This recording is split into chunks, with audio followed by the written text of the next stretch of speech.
میں اکثر اس بات کے اوپر بڑا دکھی ہوتا ہوں کہ اگر آپ ڈر رہے ہوں کسی مسلمان کو قرآن کی آیت پیش کرتے ہوئے تو ایک لمحے کے لیے سوچیں کہ وہ شخص مسلمان ہے بھی یا کہ نہیں، کہ جس کو آپ ڈریں کہ میں نے ابھی اگر اسے قرآن کی آیت پڑھ کے سنائی نا تو مجھ پہ فوراً گستاخی کا فتویٰ لگا دے گا۔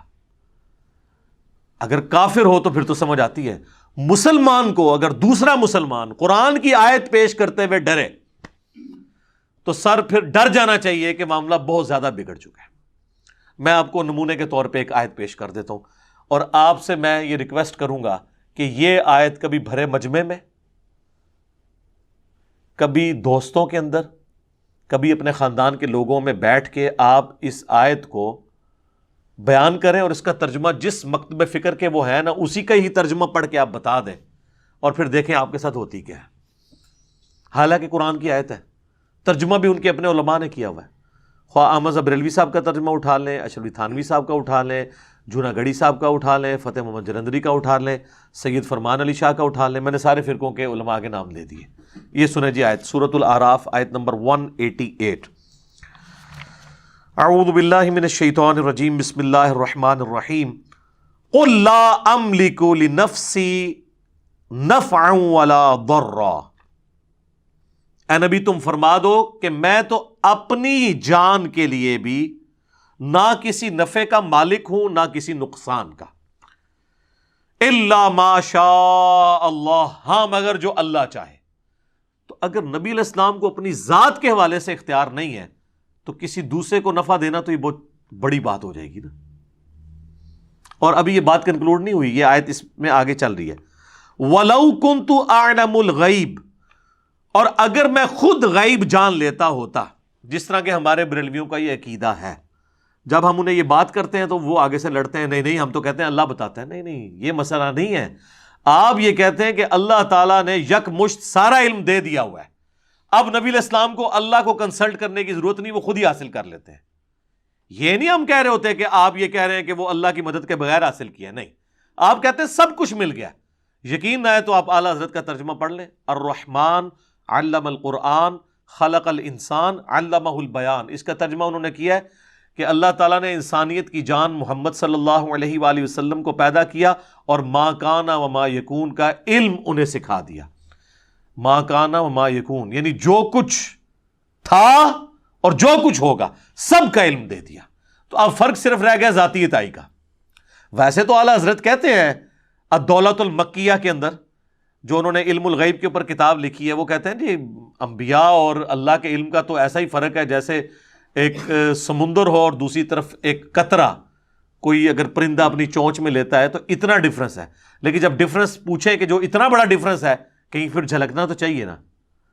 تو جیسے آپ یہ بات کریں کہیں گے آپ نبی کے علم کو ناپ رہے ہیں، آپ تو بڑے گستاخ ہو گئے۔ ناپا تو آپ نے خود ہے، آپ نے کہا کہ سمندر اور قطرے کا فرق ہے، تو کوئی ہمیں موٹا سا فرق بتا دینا تو فوراً گستاخی کا فتویٰ لگائیں گے۔ اور یہاں پہ اللہ تعالیٰ کیا فرما رہا ہے، اے نبی تم فرماؤ اگر میں خود غیب جان لیتا ہوتا، یعنی میرے پاس یہ کمپیٹنسی ہوتی، یہ کوئی کمپیٹنسی نہیں ہے۔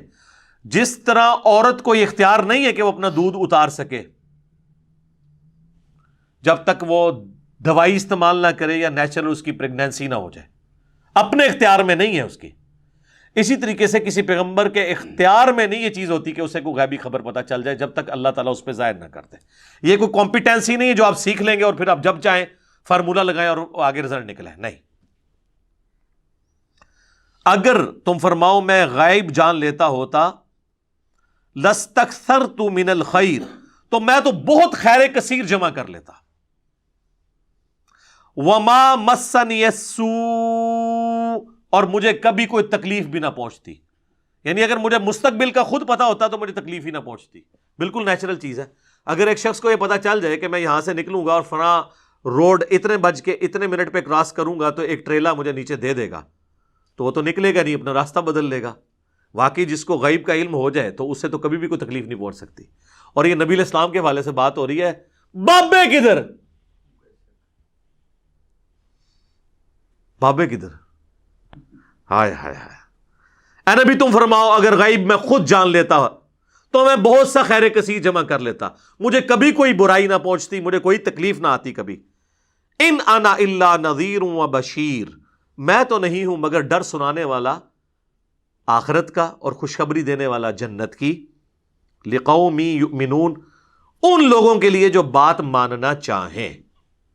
ویسے عموماً ترجمہ کر دیتے ہیں ایمان لانے والوں کے لیے، اصل میں اس کا ترجمہ یہ بنتا ہے جو بات ماننا چاہیں۔ ایمان والے وہی ہوتے ہیں نا جو بات مان لیں، اور جو نہ ماننا چاہیں ان کے لیے قرآن میں کوئی ہدایت نہیں۔ سر یہ آیت آپ صرف ترجمہ اس کا پڑھ کے بتا دیں کسی مجلس کے اندر، اور 295C سے آپ ذرا بچ کے بتائیں مجھے۔ تو سر جس ملک میں، جس قوم کے سامنے، جس امت کے سامنے آپ اس امت کے پیغمبر کی کتاب کی ایک آیت نہ پیش کر سکیں تو سمجھ لیں کہ اس امت نے ابھی تک پیغمبر کو پیغمبر نہیں مانا، جیسا کہ ماننے کا حق ہے۔ اللہم لا تجعلنا منہم، رضیت باللہ ربا وبالاسلام دینا وبمحمد نبیا ورسولا، آمین صلی اللہ علیہ وآلہ وسلم۔ آگے چلیں، سورہ بنی اسرائیل میں اللہ تعالیٰ نے آیت نمبر 56 اور 57 میں یہ مقدمہ مزید کھول کر بیان کیا، جس کے بعد کوئی گنجائش ہی نہیں رہ جاتی۔ یہ چند لاجواب کر دینے والی آیات میں سے ایک آیت کا پورشن ہے۔ قُلِ ادْعُوا الَّذِينَ زَعَمْتُم مِّن دُونِهِ، اے نبی تم فرما دو کہ جن ہستیوں کے بارے میں تمہارا زعم ہے نا اللہ کے سوا، تو انہیں پکار کے دیکھ لو، پکارو۔ فَلَا يَمْلِكُونَ كَشْفَ الضُّرِّ عَنْكُمْ وَلَا تَحْوِيلًا، نہ تو وہ کوئی تم سے تکلیف دور کر سکیں گے نہ بدل سکیں گے۔ وہ کہتے ہیں نہیں جو بندہ 11ویں دیتا ہے نا تو یا تو اس کی تکلیف دور ہو جاتی ہے یا وہ بدل کے کسی دوسرے پہ ڈال دیتے ہیں۔ حضرت صاحب پھیر دیندے نے، دشمنال پھیر دیندے نے۔ اللہ نے پھر دسیا ہے کہ نہ کوئی دور کر سکتا جائے نہ پھیر سکتا جائے۔ اولئک الذین یدعون یبتغون الی ربہم الوسیلہ، اور جن کو تم پکار رہے ہو نا مدد کے لیے وہ تو خود اپنے رب کو پکارتے ہیں۔ اب یہ بتوں کے بارے میں آیت نہیں سر، یہ اللہ کے نیک بندوں کے بارے میں ہے۔ کوئی آیت پیش کر رہا ہے بتوں کے بارے میں، دیکھو وہ تو اپنے رب کے حضور خود وسیلہ تلاش کرتے ہیں۔ وسیلہ سے مراد نیک اعمال کے، اور وہ اللہ نے ساتھ کلیئر کر دیا، ایہم اقرب، کون ان میں سے اللہ کے قریب ہو جائے، وَيَرْجُونَ رَحْمَتَهُ، اور وہ تو خود اللہ سے اس کی رحمت کے طلبگار رہتے ہیں، وَيَخَافُونَ عَذَابَهُ، اور ڈرتے رہتے ہیں اس کے عذاب سے۔ ان عذاب ربک کان محذورا، بے شک تیرے رب کا عذاب چیز ہی ایسی ہے کہ اس سے ڈرا ہی جائے۔ ہائے ہائے ہائے ہائے، اللہم اجرنا من النار۔ اچھا یہ آیت ایسی ہے کہ اس کے کانٹیکسٹ میں ایک حدیث ہے بخاری اور مسلم میں، یہ کہتے ہیں کہ ہمیں شان نزول بھی ساتھ بتایا کریں۔ سوڑ لو پھر شان نزول، اسی آیت کا شان نزول بخاری اور مسلم دونوں میں عبداللہ ابن مسعود کہتے ہیں یہ آیت ان جنات کے بارے میں نازل ہوئی تھی کہ جو جنات کلمہ پڑھ کے مسلمان ہو گئے تھے لیکن کافر جب جنگلوں میں جاتے تھے نا تو انہی جنات کی پناہ حاصل کرتے تھے۔ یعنی جب کسی جنگل میں جاتے تھے تو کہتے تھے اس جنگل پہ جس جن کی حکومت ہے نا ہم اس کی پناہ میں آتے ہیں کہ وہ ہماری مشکل کشائی کرے۔ تو اللہ تعالیٰ فرما رہا ہے وہ تو خود اللہ کے ساتھ ایمان لا کر اللہ کی طرف متوجہ ہیں، اور یہ اتنے جانور ہیں یہ لوگ، اولئک کالانعام بل ہم اضل، کہ آج تک انہی کو پکار رہے ہیں۔ اور سورہ جن میں تو آتا ہے نا کہ وہ جن گفتگو کرتے ہوئے کہتے ہیں کہ جنات کی سرکشی میں اضافہ اس لیے ہوا ہے کہ لوگوں نے ان کو مدد کے لیے پکارنا شروع کر دیا، تو ان کو بھی اپنی ویلیو پتہ لگ گئی، اور خواہ خواہ پھوڑ نیچے آ گئے۔ تو یہ آیت کے کانٹیکسٹ میں بخاری مسلم دونوں میں حدیث ہے کہ یہ ان جنات کے بارے میں ہے جو خود مسلمان ہو چکے تھے، یعنی یہ بتوں کے بارے میں نہیں ہے۔ اس میں من دون ہی بھی آ گیا، جو کہتے ہیں من دون اللہ جو ہے نا وہ بت ہوتے ہیں، من دون اللہ انبیاء بھی ہیں، پیغمبر، فرشتے، اولیاء اللہ، جنات، انسان سب ہیں جب انہیں اللہ کے مقابلے پہ کھڑا کر دیا جائے۔ جس طرح میں نے پچھلی دفعہ عیسیٰ ابن مریم کے حوالے سے بتایا تھا سورۃ المائدہ کی آیت نمبر 75 میں، انہیں بھی من دون اللہ کہا گیا، اور ساتھ کہا گیا وہ نہ تمہارے نفع کے مالک ہیں نہ نقصان کے۔ اور سر سورۃ الانعام اور سورہ یونس میں وہ آیت تھوڑے سے فرق کے ساتھ ریپیٹ ہوتی ہے، وَإِن يَمْسَسْكَ اللَّهُ بِضُرٍّ فَلَا كَاشِفَ لَهُ إِلَّا هُوَ، اگر اللہ کسی کو پکڑ لے مصیبت میں، اسے تکلیف میں ڈال دے تو اس کو پھر کوئی دور نہیں کر سکتا سوائے اس اللہ کے۔ وَإِن يَمْسَسْكَ بِخَيْرٍ، اور اگر اللہ تعالیٰ کسی کے لیے ارادہ کر لے خیر کا، فَلَا رَادَّ لِفَضْلِهِ، تو پھر اللہ کے فضل کو کوئی دور نہیں کر سکتا۔ کوئی نہیں دور کر سکتا، کسی سے کوئی چیز چھین نہیں سکتا. اور اسی کو نبی علیہ السلام نے بھی ٹرانسلیٹ کیا، جو بخاری مسلم دونوں میں حدیث ہے. نبی علیہ السلام فرض نماز کے بعد دعا مانگا کرتے تھے، اللہم لا مانع لما اعطیت ولا معطی لما منعت ولا ينفع ذا الجد منک الجد. اے اللہ، جسے تو عطا کرے اس سے کوئی چھین نہیں سکتا، جسے تو چھین لے اسے کوئی دے نہیں سکتا، اور کسی بھی شخص کو اس کا عہدہ اور منصب فائدہ نہیں دے سکتا. سیدھی سی بات ہے. صحیح مسلم میں حدیث ہے، جس کو اس کے عمل نے پیچھے چھوڑ دیا اس کا نسب اسے آگے نہیں لے کے جا سکتا. البتہ اگر کسی کا عمل درست ہے پھر نسب کا فائدہ ہوگا، پھر حسن و حسین ہی جنتی نوجوانوں کے سردار ہوں گے، اور سیدہ فاطمہ ہی جنتی عورتوں کی سردار ہوں گی، جو صحیح بخاری میں آیا، مسلم میں بھی ہے، اور جامعہ ترمذی مسند احمد میں موجود ہے. رضی اللہ عنہم اجمعین وعلیہم السلام اجمعین، آمین.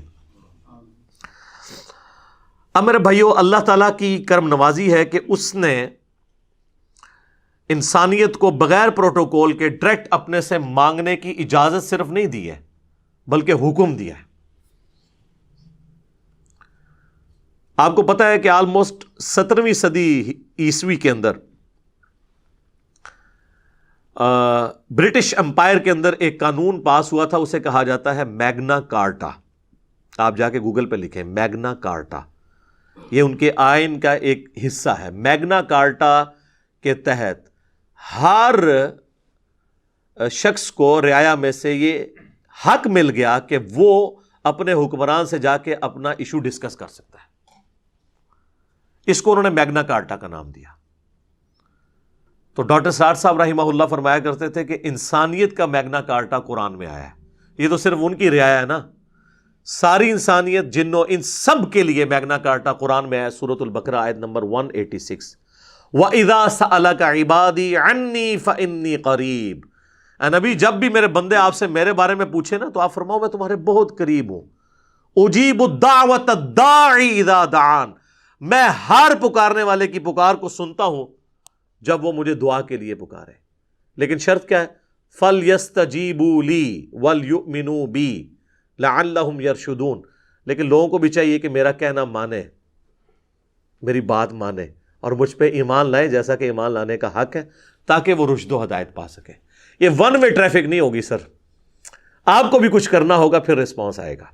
صحیح بخاری میں نبی علیہ السلام نے جو ایک وظیفہ کیا کرتے تھے وہ رپورٹ کیا ابن عباس نے. وہ کہتے ہیں کہ ابراہیم علیہ السلام کو جب آگ میں ڈالنے لگے تھے نا، ابراہیم علیہ السلام بہت غیرت مند تھے توحید کے معاملے میں، تو انہوں نے اس وقت پکارا تھا حسبنا اللہ ونعم الوکیل، ہم نے اللہ ہی پر بھروسہ کیا، وہی بہتر کارساز ہے.